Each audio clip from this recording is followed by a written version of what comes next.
Assalaamu alaikum.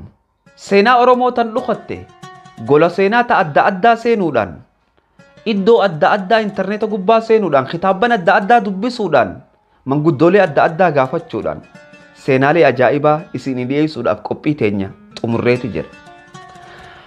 Arrammoo seenaan nuti qabannee dhufne seenaa ilma Oromtichaa kan biyya Hindii irratti mootii ture. Ilma Oromtichaa kan biyya Hindii bulchaa ture.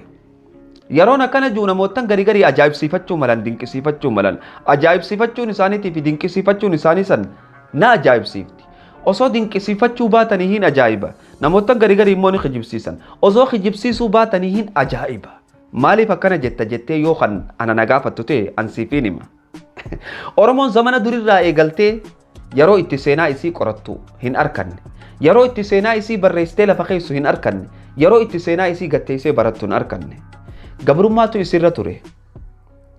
Mootiin dhufaa dabraan isii gabroomseetii dabra. Ilaa hanga arraan tanaatti seenaalee gartee isii gatteessee barachuu hin dandeenye. Gariin Soomaaliyaa keessaa sadaqaa kadhatti. Gariin biyya Arabaarraa saanaa dhiiti.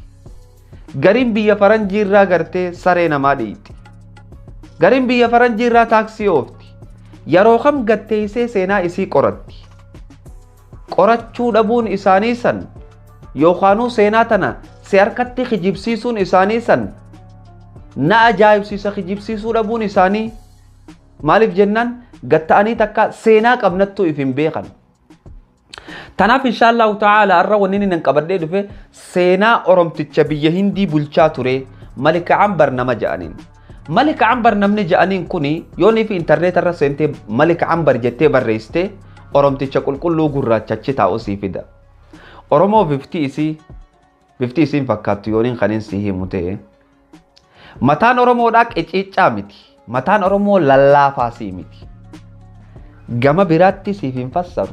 Oromoo ifirratti hin fassara. Waaniin Oromticha qulqulluu ta'eef jecha. Waaniin Oromticha qulqulluu ta'eef jecha. Rifeensi Oromoodhaa akka rifeensa areeda xiyyaati. Fuulli isaaniitis akka fuula xiyyaati kalarri Oromoodhaa. Warri kaan Oromoo miti jechaa hin jiru. Oromoon biyya dheeyxee kalarra isii qabachuu dandeessi.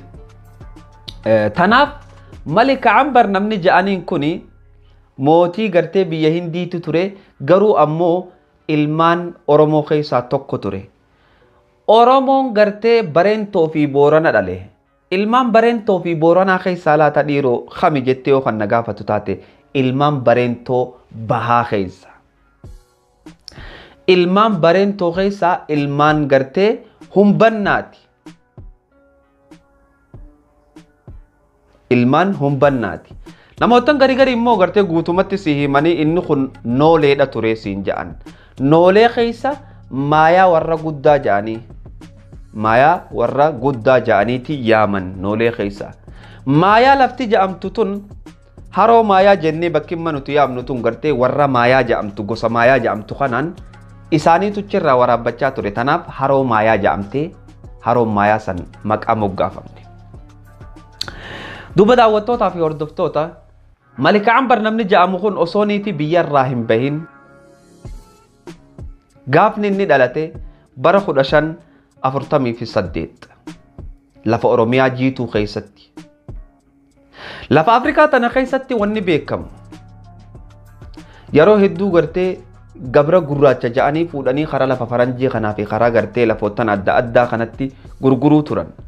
Akkasuma biyya teenya keessattis warri gabra ja'amee bitamee gurguramaa ture Oromoodha.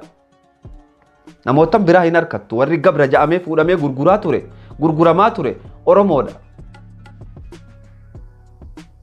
Oromoo keessa yoo tokko yaadanne Oromoolee Jimmaa akkasumatti Oromoo Harargee akkasumatti Oromoo Walloo.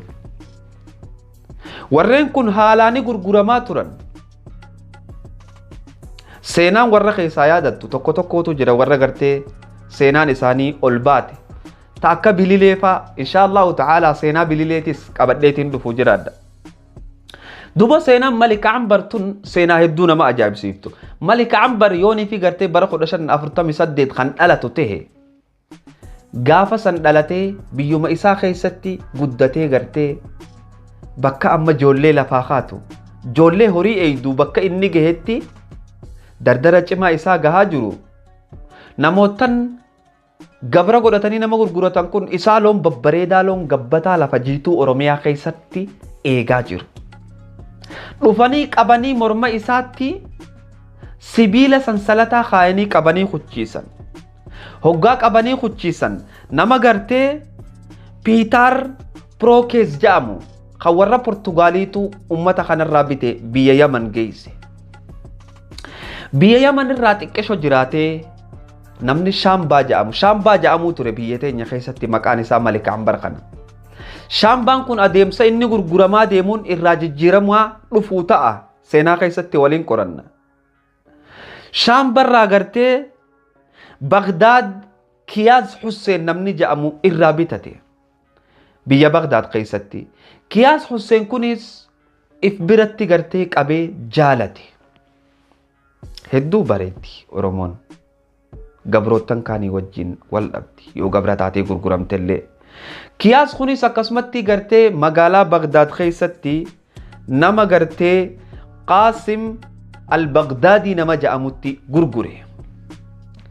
Qaasim al-Bagdaadiin hoggaanii fi gurgure maqaa isaa wanni inni itti jijjiire Anbar jedhameeti maqaan isaa Anbaritti jijjiirame. Anbar jechi jedhamu kun jecha afaan Arabaati. Biyya Arabaa keessatti maqaan isaa Shaambarraa karaa Anbaritti jijjiirame. Anbar jechuun footoo namaa asirratti isin agarsiisu. Dheeman luula jennaan lu'lu waan afaan Oromootiin jedhaniin kana lu'lu'a afaan Oromootiin faaya bareedaa kana Anbar jedhaniin waan hedduu bareeduuf jecha Anbar jedhanii isa moggaasan. Anbar kunis osoo gartee oofuu namni gartee Qaasim al-Bagdaadii namni jedhaniin kuni Qaasim al-Bagdaadiin kun duba osoo oofuu gartee nama Nizaam Shaahii jedhamutti gurgure. Nizaam Shaahiin kun gartee Ahmad an-Najjaar mootummaa biyya Hindii irraa ture. Nizaam Shaahiin kun hoggaa isa bitatee hedduu jaallate. Isa jaallatee wanni inni isa barsiise dura dursoo irratti akka gabrummaarraa bilisummatti isa deebisee leenjii waraanaa isa barsiise. Leenjii waraanaa qofaa miti afaan Arabaatii fi afaan Faransaallee isa barsiise. Ammaan tana Shaambaan Anbar tahee biyya Hindii seeneeti jira na wajji deem siifin odeessa. Mootiin gartee Ahmad an-Najjaar namni jedhaniin kuni hoggaanii fi Anbar keenya kana bitatu wanni dura dursoo inni barsiise akkaataa itti lolan. Achi booda gartee afaan Arabaa ni barsiise. Afaan Faransaayis ni barsiise. Maaliif jennaan Oromoon hoggaanii fi afaan barattu akka ummata sanitti haasoyti. Loqoda akka ajaa'ibatti namni gartee akka Oromoon loqoda fakkeessee haasa'uu danda'u hin jiru. Afaan addunyaa tanaa yoo barate. Duba gartee achirraahi hoggaanii fi inni leenjii lolaa barsiise. Malika Anbar yookaan Anbar Shaambaa namni jedhamu kun biyya Hindii kana keessatti ilmaan Oromoo babbareedaa gartee gurraacha hedduu gartee fuulli isaanii ifu kana arke warra akka isaa. Yeroo kana Anbar namni jedhamu kuni osoo mootummaa hin ta'in duratti Shaambaadha maqaan isaa. Anbaritti biyya Arabaa keessatti Anbari jijjiirame. Anbar kun duba gartee hoggaanii fi leenjii waraanaa akkatti leenjisan barate lafa jalatti waraana 500 leenjisuu eegale. Waraana 500 hoggaanii fi lafa jalatti leenjisee Anbar keenya. Achi booda waraana isaa bakka Dakkaa jedhamtutti biyya Hindii keessatti Deekkaa yookaan Dakkaa bakka jedhamtutti waraana isaa kana leenjii qaceellotti haalaan kannee fi weeraruu eegale. Amma gaa haala adeemsaa keessatti inninis guddate fuudhe ilmoos dhale. Intala isaa tan dubraa eega gartee waraana godhatee waraanni isaa jabaate booda biyyoottan naannawa isaa jiran weeraruu eegale.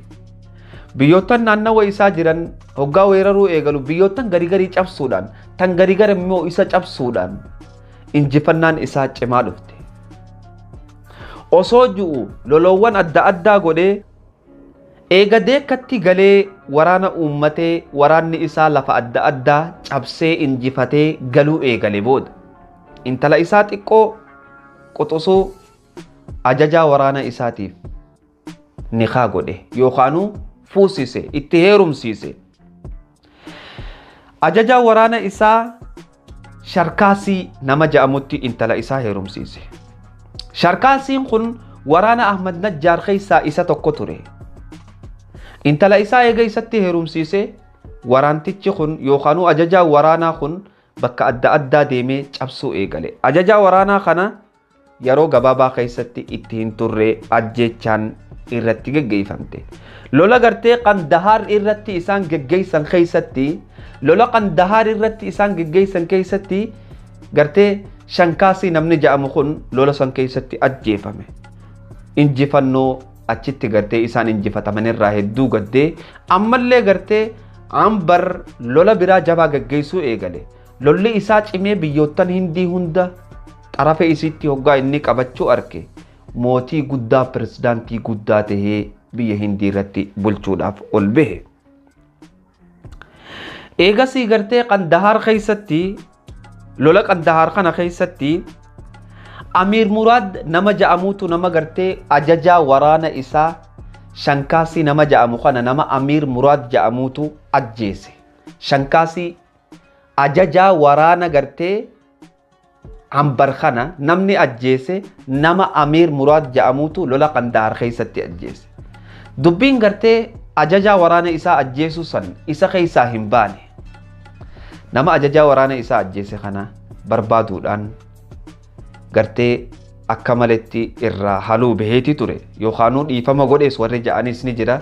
Dhiifama godhee fi irra kute haa jennu Oromoon dhiifama waan beekamtuuf jecha.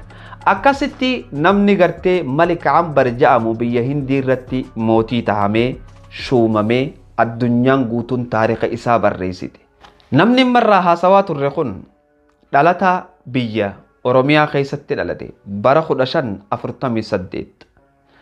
Biyya Hindii keessatti amata 80 yookaanuu amata 78 jiraachuudhaan mootii tahee biyya san bulchee bara gartee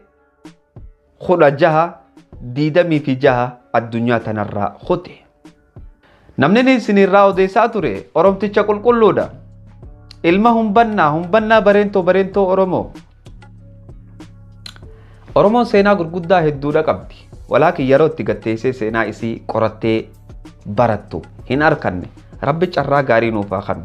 Inshaallahu ta'ala seenaalee gurguddoo kanaa hedduutu jira. Kaniin qabadhee fuulduratti isinii dhufu ta'a. Warri chaayinaala keenyaaf haaree taatan maatii taatanii iddoo dawwalaa san tuquu hin dagatina. Akka gartee hoggaanitu viidiyoo gadhiifne yeroo gabaabatti isin bira geessuuf jecha. Assalaamu alaikum wa rahmatullahi wa barakaatu.